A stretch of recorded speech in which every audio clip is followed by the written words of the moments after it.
Does silence make the avoidant miss you? Let's talk about that. And at the end of this video, I'll tell you how you can use this period of silence for yourself. Now, so we're clear, I'm not talking about the silent treatment, okay? That is something totally different. That is something a narcissist will use to manipulate and gain control and hurt someone in a relationship. So that's where a narcissist will just completely ignore you, again, as a way to intentionally hurt you. I'm not talking about the silent treatment in this video. When I say silence, I am talking about just giving your avoidant partner some space, okay? Not taking any initiative to contact them, right? Taking some time for yourself, taking a break from the relationship and giving space, putting some distance between the both of you. Again, not ignoring them, not ignoring them, but not initiating contact, okay? So that's what we mean by silence.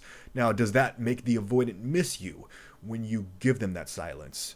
Well, the dismissive avoidant, this attachment style, is hyper independent, right? And when they feel that in the relationship, things are getting overwhelming, they're feeling overwhelmed with emotions, then they're going to really need to take some time and space for themselves. They're going to create emotional distance, and they don't always know how to communicate that need. So they'll kind of just pull away because they don't want to be vulnerable. Okay, communicating your needs means to be vulnerable. They struggle with vulnerability, so they'll take some time and space for themselves. Of course, the natural response, especially for an anxious, preoccupied attachment style, will be to hold on tighter, to pursue them, to find out what's going on.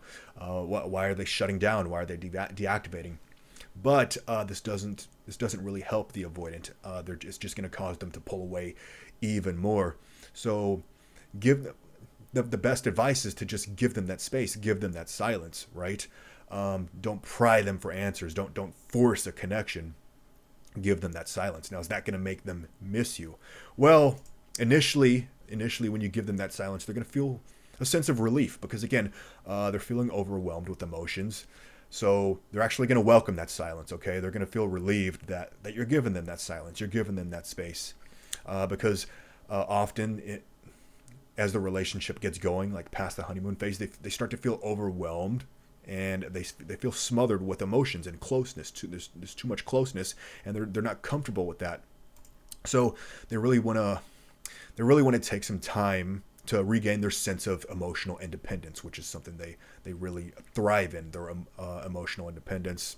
But during this period, yes, they're going to feel a sense of relief, and again, this is going to allow them to regain that sense of independence. But in the long term, right, if you give them that silence, continue to give them that silence, okay, the absence of contact, that absence of connection, it's really going to allow the avoidant to reflect over time, to actually process their emotions, and all of those insecurities that they were feeling, all of those fears that they were feeling are going to start to settle over time as you continue to give them silence. So they may not express this openly, right? But they're going to begin to miss that connection as those fears are settled, those fears are diminished. Now they're going to start craving that connection again, especially if the relationship had some depth to it, right? If it had a strong foundation. Silence is really going to give them that space to process their emotions at their own pace. Okay, now remember, the dismissive avoidant attachment style is the slowest attachment style to process their emotions. They process their emotions slower than any other attachment style. So giving them that silence is really going to allow them that space to process their emotions over time. In the long term, we're talking over a couple weeks or a couple months. It just depends on the relationship. But again, if that relationship had some depth to it, if it was meaningful, then it's likely they're going to start to miss the comfort and security that relationship provided. They're going to start to crave that connection again, because dismissive avoidance, they're human, okay? They want love and connection just like everybody else. They just process their emotions differently, right? They just go about relationships differently based on their attachment style.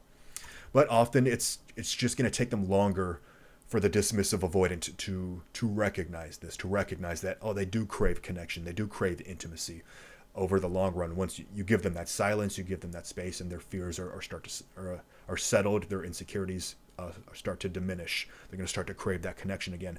But with some people, Okay, with some avoidance, it can be just out of sight, out of mind, and they may not miss you.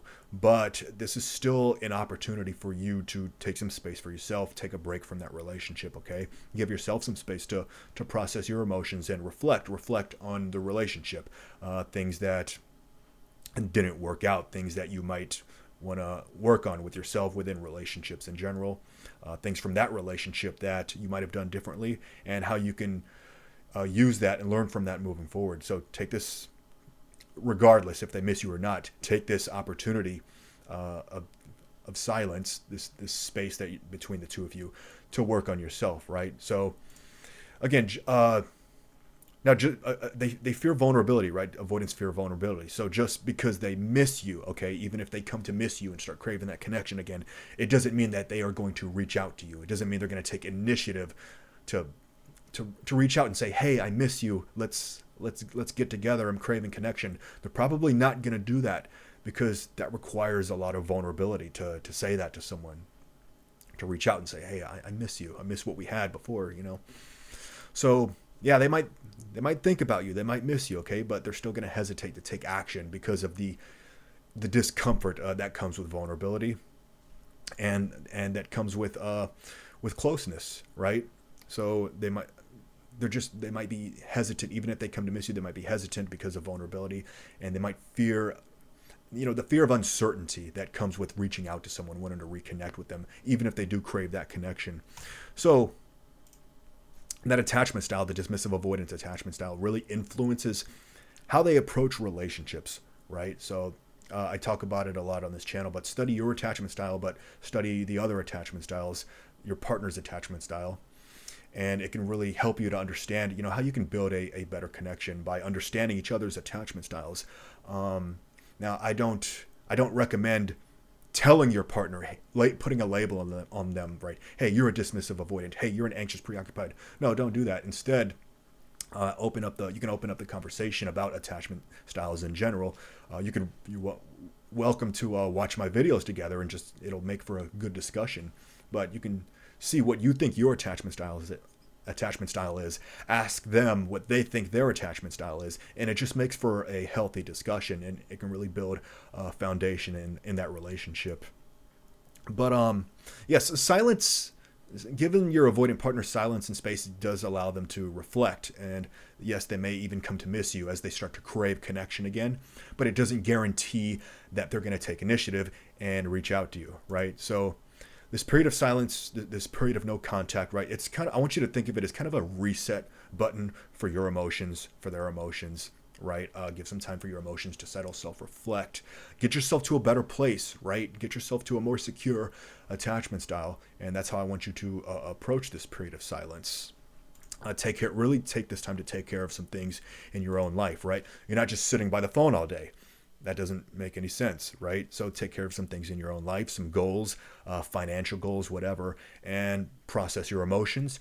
Practice self-care. I know that's not always easy. But practice self-care, and you'll get better at it. So I hope I brought some good into your life today. If so, please like and subscribe, and please continue to share your stories in the comment section. Let's get the discussion going. What are your experiences with an avoidant partner and giving them silence, giving them space? How did it turn out? Share your stories. Let's get the discussion going. And if you think this video might help somebody, please share it with them. And until next time, you take care. I'll see you in the next.